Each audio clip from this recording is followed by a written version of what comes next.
good to see everybody. Today's episode of Warrior's Voice is actually exciting. We're going to be talking with Gayle Goldner, and Gayle and I actually met through LinkedIn in your typical networking fashion. We spoke to each other, had really no idea what we were going to talk about or what we were trying to connect. We just knew that we both were like-minded people that like to help each other out. And I got to tell you, I've only known Gayle for about a week or two now, and the connections have already been pretty significant with some of the people that she's introduced me to, and vice versa. So, with that, Gayle, welcome to the Warrior's Voice. Thank you, Zachary. Yes, I'm an Uber connector. Uber Connector, I love that. Gold star, platinum level Uber. Yes. So, Gayle, tell us a little bit about yourself. Where you're from, a little bit about your career background, and anything else the listeners would love to learn about you. Sure thing. So originally from New York, migrated really far to New Jersey. So yeah, I've lived in New Jersey since 2002. But the area I live in now is with my husband, who been married to for about 6.5 years. I have a bonus daughter. I was a meeting planner for 22 years for an engineering association, traveled all over the world. I've been to about 25 different countries. So that was a really exciting opportunity. But because of where I lived, it was like a 5-hour, I shouldn't say that, 3 to 4 hour day commute coupled with a new executive director. So that changed things for me. And I decided to start my own business where I do a little bit of everything, a Jill of all trades, shall we say, where I do event management, program management, systematizing and organizing small business owners, entrepreneurs. And then one of the bigger hats that I wear, I am COO of Up in the Chair, which is a startup. And the mission of Up in the Chair is to celebrate each and every for their unique contribution to humanity. No one left behind, making sure everyone's, included. So I'm just someone who is always on the go, always doing something. I'm a crafter. And like I said, I'm an Uber connector. So I'm always just, I meet someone and I'm like, oh, I need to introduce you to so-and-so. Like, I just can't help myself. It's like just the way I roll. That's great. Well, I want to really dive into Up on the Chair here in a second. But first of all, tell me a little bit about your childhood. Tell me a little bit about school and what kind of prompted you to get into event management and that space. So I was, unlike, a lot of people, like, they change their major all the time. Like, I always was really interested, not necessarily meeting planning per se. I was really interested. I'm very much a people person. So I was a psychology major, and I was interested in like employee relations and work family relations and all that. So actually, before I was a meeting planner, I was a childcare counselor. I help parents find childcare. A lot of people don't know, in every county in the country is like there's an organization that helps parents find childcare, and people don't even know about that. But actually, when I was in college, I was a women's studies minor, and I had an internship at the Delaware Commission for Women. I went to the University of Delaware, go Fighting Blue Hens. And there, I was kind of lucky. They were missing their administrative assistant. So I really got into doing a lot of work that I think I wouldn't have been able to otherwise. And during that time, I planned 3 different meetings. And so I didn't even know that was a possible career. So when I graduated, those were like the 2 different, employee relations or like meetings and conferences. So, at first I got that other job. The economy was terrible. And then I fell into working for this association where I started planning meetings and conferences. So that's how I kind of got into that role.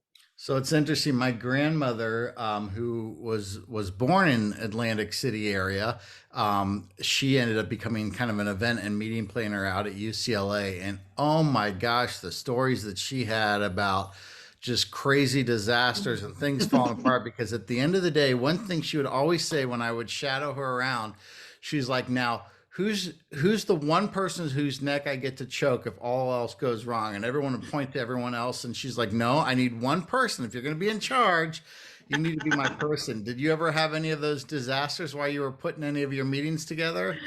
Oh yeah. I mean, especially like internationally, like it's very challenging. I mean, I just, like just the languages would be very, very challenging, or, somebody who just like got upset over something minor that to you is like, oh, come on, let's just all move on now. Let's just get, we have a meeting to do here. people would get upset over, silly things. But like I said, even in a country where you're just trying to like move a chair, but no one there even speaks English, to say, like, can you move this chair? What are some of the ways you help diffuse some of that tension and challenge? Because it's kind of like when you're in an event and you've taken months to plan it, and you've got a client base that is their jobs on the line to have the successful, and things fall apart as they always do. Talk me through kind of your process of calming people down, finding resolution, and kind of working through some of those challenges. Well, I think just like what you just said is like taking more of the like step-by-step approach instead of thinking of it as like one big problem. If you break down the problem and like try to find the solutions versus just like, what do I do? Like, what do you do first? Then what do you do second? What do you do third? So that you don't have to feel like overwhelmed by the, entire situation. And that's a great thing we talk about a lot here on the Warrior's Voice is adaptability. The warrior is going to be presented with many different scenarios, and the ability to be able to be creative and adapt. And the best way to do that, as you said, is breaking down small little pieces. Yeah, I mean, I have definitely certain perspectives. Like I always tell people, so I'm a cancer survivor.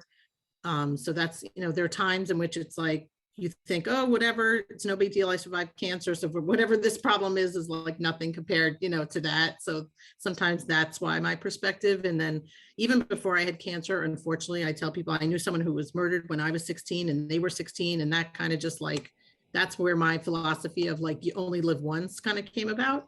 So I think those two, I had cancer at 26, that happened when I was 16. So those two situations, you talk about warrior and how do you get through things. And I just think a lot of it is perspective, just putting things into perspective, like, is it really whatever's going on? Like, how bad is it really? It's like I keep saying now, my husband gets upset and I'm like, really? Is your town being attacked? So, just gotta, that's why I think perspective is a great word Yeah. to keep in mind. That's great. It's always about the person that complains because their shoes don't fit, and then they see the guy that doesn't have a leg, and then it's just what is perspective there. Those are two pretty significant events. Would you mind kind of telling our listeners a little bit more about either one of those, or both of those? Sure. I mean, the first scenario, I mean, it wasn't someone I was super close with, but it was someone that I went to school with and, and knew. And definitely it's just like kind of like, just like I said, put things in perspective. It was like, wow, like how did that happen to someone who's the same age as me? I think that was too, that it was someone the same age. And, being a teenager, you think you're invincible, right? So I think that that's why it was probably even more impactful. And then, as far as the cancer, I had ovarian cancer, which is very unusual at 26. So, that was a very challenging situation just because all my friends, at 26, I was living in Manhattan and everyone else is going out and partying and I'm like getting chemo, so, and also thinking, my future, I think I'm going to get married and have children. And all of a sudden, like, no, that's not going to happen for me. I can't, have children anymore. And, financially, it impacted me. It impacted me also like with my job, back in the day when you didn't feel like you could go to another job because you might not have your insurance because of the, pre-existing conditions. Like I talk about the ripple effects of cancer. Like, I mean, people just, it's not just you just have cancer, it impacts so many other parts of your life that people, I think not everyone realizes, like not their fault that they don't realize, but if they've not had it, then how would they know any better? But, just being sensitive to people, to realize that it's not just the physical, there's the emotional component to it. There's the impact it has on your various relationships in your life. It's like, it's 25 years later and there's still parts of my life that are impacted, because of it.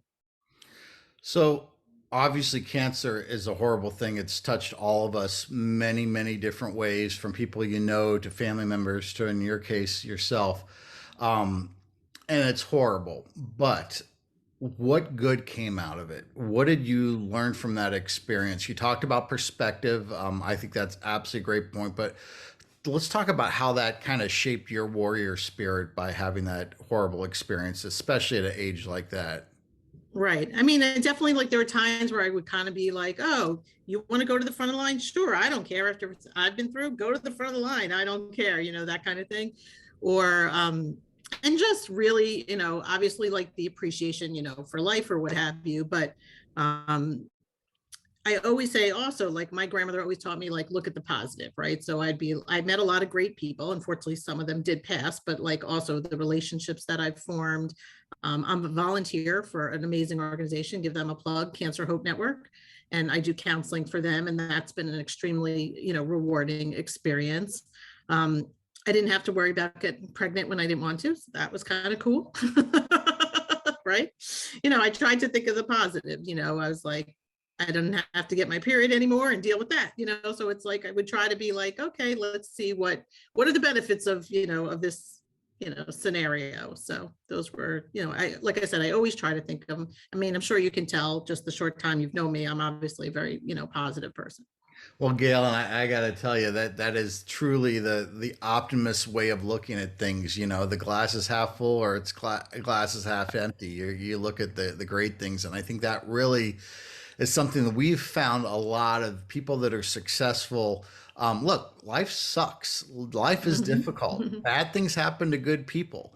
But it's how you react to what happens to you, not what happens to you, is really what makes the difference. So I think Yeah, that's well, I'm a big believer in like energy. So it's like, why are you wasting your energy on like, oh, poor me, the whole like Eeyore? Like to me, that's just such a waste of energy and time. I agree. I agree. Well, thank you for sharing that. Tell us a little bit about Up on the Chair. I think it's an interesting movement that you're working with. Yeah, so it's a global movement. Up in the Chair, like I said, we celebrate each and every for their unique contribution to humanity, no one and nothing left behind. And it was started by a camp friend of mine, a sleepaway camp. We've been friends for over 40 years. And she brought me in because one of the things she was trying to do was to create an event inclusion course. So obviously, with my meeting planner background, she wanted me to bring that, to her. And one of the things she does is she works with intern cohorts. So I started working with her, and then it was very obvious that she kind of needed some more organization to her company. And so with my management skills, I then now became the COO of the company.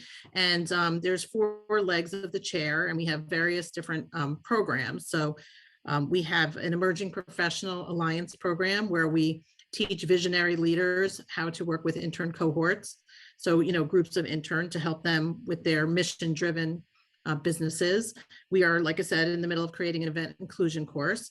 We also are creating uplifter clubs. So in schools and companies and organizations, trying to lift up people for anything. Like you said, it could be something very, little.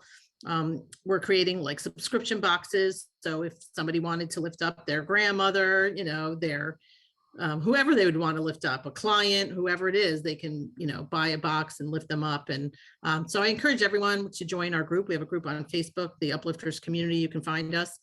And it's just like, who doesn't like to celebrate people? Yeah.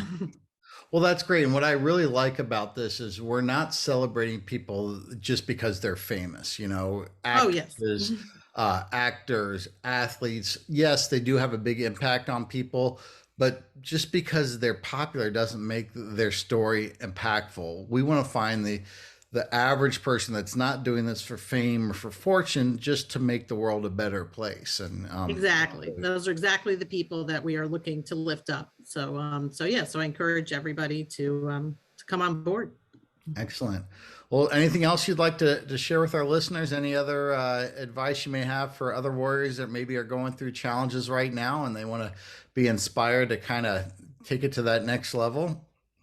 Sure. Also, as Zachary knows, I'm a huge networker, right? And a lot of people think maybe they don't have that many people in their life. But I think you'd be surprised sometimes that your network is probably a lot bigger than you think that it is. And that pretty much anyone in that, all the various circles in your life would be there for you. Sometimes I think people are hesitant to ask for help.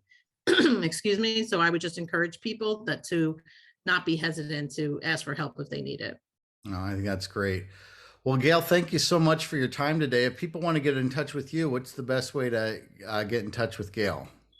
The best way to get in touch with Gail is, I guess, Gayle Goldner at gold-mgmt.com. So it's Gayle Goldner at gold-like management, mgmt.com is my business address. And obviously it's the one I look at the most. Excellent. All right, Gail. Well, have a wonderful day. We certainly appreciate you coming on board. What we typically do before we wrap up each show is we donate and we recognize a former warrior that has either given their life or just simply served at a time that was unique. And for this episode, I'd like to dedicate it to someone that I know is very near and dear to both of us, and that's Golda Meir. Golda Oh, yes. Meir was a true pioneer of the state of Israel from the founding, and then also somebody that didn't allow Israel to get pushed around. And during some of the horrible things that were happening in the 70s and the 60s, it was Golda that went after there and made sure that we tracked down every one of those terrorists that brought dishonor and death to the people of Israel, especially the ones that didn't make it through the Olympic horrible hostage event. So, in honor of Golda Meir and all those other great female warriors out there, we'll finish the program as we always do with a Semper Fidelis. Thank you. Thank you so much for having me. Thank you.